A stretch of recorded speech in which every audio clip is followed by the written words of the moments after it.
Welcome into our In the Money podcast for KeenelandSelect.com as we take a look at the Undercard for Belmont Day. Our other podcast that you can find at KeenelandSelect.com takes a look at just the Belmont Stakes. Tom Leach, along with Keeneland's director of simulcasting, Jim Goodman. And actually, folks can wager on Friday on the Belmont card, right, Jim?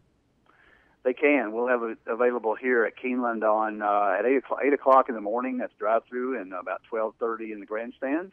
You can also wager in advance on Keeneland Select. So if you're going to be out of town on Saturday and can't get to a computer or to a racetrack near you, you can bet online or come out to Keeneland on Friday. And lots of extra windows will be open for the drive-through players. It's going to be a big day with this great racing card. And we're not going to take a look at all the stakes races. They actually start in the second race with an ungraded stake, the Easy Goer. We're going to start in the fifth race with the Grade 2 Woody Stevens and then take a look at the rest of the Grade 1s leading up to the Belmont. So fifth race is the Grade 2 Woody Stevens for 3-year-olds at 7 furlongs. We see Preakness third-place finisher, Social Inclusion in here. Pretty good size fields in all of these races. Where did you land in the Woody Stevens? Well, I think that's where you start with the Woody Stevens. The owners flirted with the Belmont, and they landed here. And this horse seems to be perfectly fit for the 7 furlongs distance. I mean, he was just incredible at Gulfstream Park and shortening up from a 3 distance routes. His 6 furlong initial race at Gulfstream was outstanding with a 92 Byron in his maiden special weight. So maybe they're trying to find a niche for him, and I don't think the 1.5 mile Belmont was a good idea. So I think this is a much better spot for him. One question that I have though with him, if he's 6-5 or 7-5, you might want to take a stand against him because that Preakness run may have taken a lot out of him. He moved early, and that everybody thought it might compromise California Chrome, and California Chrome put him away. But Social Inclusion, even though he finished third, he was a fairly well-beaten third, so you might look elsewhere here. And a couple of horses that I was interested in, Havana was a great 2-year-old last year and then didn't make it to the Triple Crown, is actually off injured since last November. Came back in the Gold Fever on May 4th and at 1-4 got beat, but obviously needed that race, and he's got a lot of talent, and Todd Pletcher gets him ready. So I think Havana's got a shot. And Bayern, who was horrible in the Preakness, but he was all out to win the Derby trial a couple weeks before that. So I think he was just overmatched in Preakness and fits a lot better here. So I'm going to take those 3 horses in maybe a trifecta box and key Social Inclusion and Havana on top in an exacta wheel with maybe 4 or 5 other horses. Favorite Tail's one of my other choices. You make a good point about the Preakness that I think this is probably a horse that either wins or might even finish off the board if the Preakness angle proves true. I'm going to guess. I'm assuming here that because they could have gone in a race like the Met Mile, got a big weight break. But I'm thinking since they didn't do something like that maybe the thinking is let's just get him a confidence-building win. He's ready to run. Let's get him a confidence-building win and then point for the Haskell. And so playing Social Inclusion, I think the way to play it is then to look for value in the 2-hole if you're going to play him on top. So a horse like Spot for Nick Zito, I think, could be interesting. Tenito M shipping in for Hollendorfer, who's dangerous when he ships. Kobe's back, a late-running sprinter, I think, ideal spot for him. So those are horses I'd play under Social Inclusion. Probably Havana, too. Havana's a dangerous one to actually win this, so it might be worthwhile to play him and Social Inclusion over prices. But Social Inclusion is going to be my pick in the Woody Stevens. Sixth race starts the Grade 1s. Actually starts the pick 6, too. It's the Acorn for 3-year-old fillies at a flat mile. And in this race, I ended up going to a horse called House Rules for Alan Jerkins. And this horse has an off-the-pace running style that's really a bad fit for Gulfstream Park. And one of her best races was at a flat mile. So I'm going to take a shot that she's 12-1 in the morning line. That she could run big in here. Got to use my Miss Sophia, the 8, the 7 Unbridled Forever, the 5 Sweet Reason I might consider. And, the 50 Shades of Gold might be worth a look, too. But House Rules is going to be the key horse for me, and then I'll use her in exactas with those others that I mentioned. What about you in the Acorn?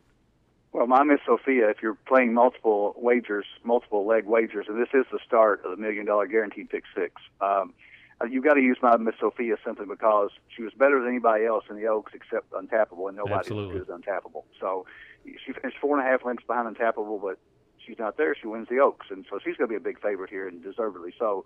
I'm going to take a price, a 12-1 shot, but another one, Fashion Plate on the inside. Fashion Plate never ran a step in the Oaks. She left her race in the starting gate. She was very fractious.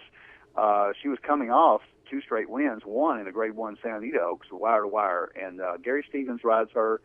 She's going to get off almost unnoticed here because she was just so bad in the Kentucky Oaks. I'm going to toss that completely. I'm going to say if you were betting her off the Santa Anita Oaks, the Grade 1 win, she's 4-1 here. So I'm going to take a price at Fashion Plate to try to put her with my Miss Sophia. The other horse that I like was 50 Shades of Gold, who's getting better right now. And in the 8 bells at Oaks Day at 7 furlongs, she was very tough. I mean, she really ran hard, and maybe that took a lot out of her, but she's gotten 5 weeks rest, and I think Brett Calhoun will have her ready for a big shot too. So my Miss Sophia and Fashion Plate, along with 50 Shades of Gold, are my picks. 7th race is the Grade 1 Ogden Phipps, and this looks like it could be the Breeders' Cup Distaff. Fillies and mares 4 and up. They're going a mile in the 16th, and I ended up picking Close Hatches here. From all reports, she just had a spectacular work, and usually when Mott horses do that, they run to those works. She loves Belmont. She's 5 for 5 in a mile in the 16th, and I think this may be her favorite track, and she gets the home court advantage over Beholder. I couldn't see making an exacta bet in here because it's not going to, against Princess of Silmar. Surely 2 of those 3 will finish in the top 2. So for me, it's just Close Hatches a win bet, especially if she's the 3rd of those 3 favorites like she is on the morning line. And then I think I would single her in starting the late pick 4, the All Stakes pick 4 anyway. I would single Close Hatches, actually. I like her a lot. What about you? It's scary. I agree with you. I think it's a lot like the NBA Finals. I think you look at a severe home court advantage here. Beholder was much better than Close Hatches at Santa Anita. She's not won outside of California. So I'm going to say that Close Hatches at Belmont has a huge edge on Beholder. And I think it's such a huge edge that I'm going to do maybe a cold exacta with Close Hatches and Princess of Silmar. Because I think Princess of Silmar at Belmont, she's proven there, and it's going to set up well for her. There is a chance that Close Hatches and Beholder may beat each other up. I mean, it could be a speed duel between those 2, and then maybe sets up for Princess of Silmar. So, but I agree with you. Close Hatches is a great bet. She's been working great. She's at home. Joel Rosario, lots of reasons to like Close Hatches here. 8th race, Grade 1, Just a Game for fillies and mares 4 and up at a mile on the turf. And I did not have a strong opinion here. Where did you go? This one's tough. This one's really tough. And I went with a price here. Somali Lemonade last time out, and the Gallerette was tough. She had a 5-length lead and held on just barely at the wire at Pimlico on Preakness Day. And this third race of her form cycle, she's got a 91 and 96 buyer. She shortens up a little more to a mile, which might be her best distance. And I think Somali Lemonade has a real shot of controlling the pace here. I looked at the other horses that might go with her, and there really aren't any. Discreet Mark could be a 1-2 race all the way around, and I like Somali Lemonade, Discreet Mark. The horse for closing is Coffee Click. Brian Lynch is doing really well right now. He's 17% trainer. He spots his horses well. She ran well in the Distaff Turf Mile at Churchill on Derby Day, and I think at 10-1 she's a bargain. And Castellano takes the mount, rides her back, and I'm going to take Somali Lemonade, Discreet Mark over Coffee Click. I ended up going to Stephanie's Kitten, and the reason is she makes her second start for Chad Brown. So he gets this really nice mare moved into his barn, and she doesn't run well first time out. So I would think the last thing he's going to do is have her run poorly a second straight time after she just gets moved into his barn if he can avoid it.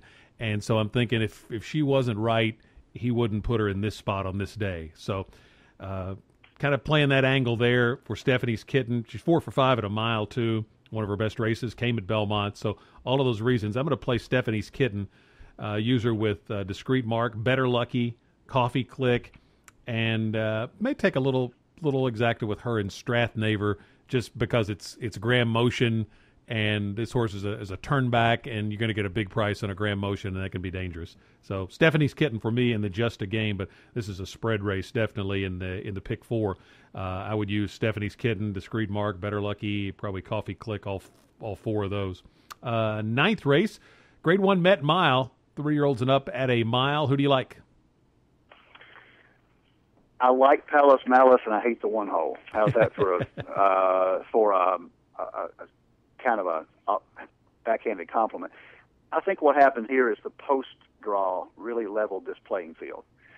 I don't like a horse at a mile at Belmont in the one hole. And if you listen to Todd Pletcher yesterday or Wednesday on the draw for the Belmont Stakes, they asked him about the Met Mile, and he said, which one would you have preferred? He said, I would have preferred any of the other 12 holes instead of the one. He said, I've got my 13th pick out of 13, so I don't like the one hole. Nobody likes the one hole in a race where it's going to be critical that the horse gets out well. And I think there's a chance to beat him here, and I'm going to try to beat him with a couple of horses. Normandy Invasion, the 9 horse, is my pick.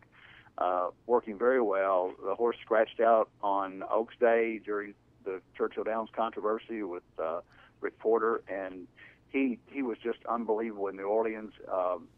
Behind Palace Malice, I think they flip here. I think those 2 horses are the best 2 horses in the race, and I think Normandy Invasion at 5-1 morning line versus 8-5 for Palace Malice is a bargain. It may not wind up that way, but I'm going to take Normandy Invasion on top. I'm going to use Palace Malice. I'm going to also use Golden Sense, who has a chance to just get out and blow him away. He's got world-class speed. If he runs back to his Santa Anita form, he can win. Central Banker was tough at Churchill Downs after a very rough trip, and clearly now has a shot. So it's a good betting race, and I think the post position really evened it up. So I'm going to take Normandy Invasion on top, key him on trifectas with Palace Malice the 1, Golden Sense the 4, Central Banker the 6, and clearly now the 10. I'm trying to get inside the head of a trainer again here with Golden Sense, because as good as Palace Malice has looked and these other horses that you've mentioned and others you could mention it here, this is a tough spot to make your 2014 debut as a 4-year-old for Golden Sense. Well, Doug O'Neill's smart enough to know that. So is Mike Smith, and yet Mike Smith, who's been riding, shaking it up, takes the mount on Golden Sense. Never ridden him before. Working lights out, and I just think that he's going to run big.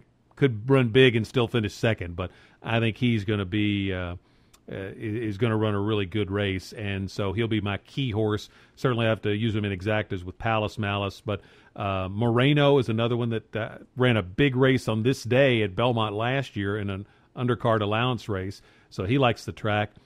And I've got to throw Broadway Empire in there somewhere in a ticket because I really liked him a lot on Derby Day, and he made what I thought was a move that could have been a winning type move. It certainly would have put him in the mix, and he got shut off when he was trying to get through along the rail, and then ended up getting nosed out for 4th. So he'll be a big price. Gary Stevens' brother is actually riding him this time. So I'll use all of those horses, but I'm going to key with Golden Sense, and for the horizontal wagers, I'll just use Golden Sense and Palace Malice here. But Golden Sense is my pick for the Met Mile. Let's go to race 10. It's a Grade 1 Manhattan handicap on the turf at 1.25 miles for 4-year-olds and up. And this is a race that I thought there's a chance to maybe catch a little bit of a price. Where did you go? I didn't go with the price.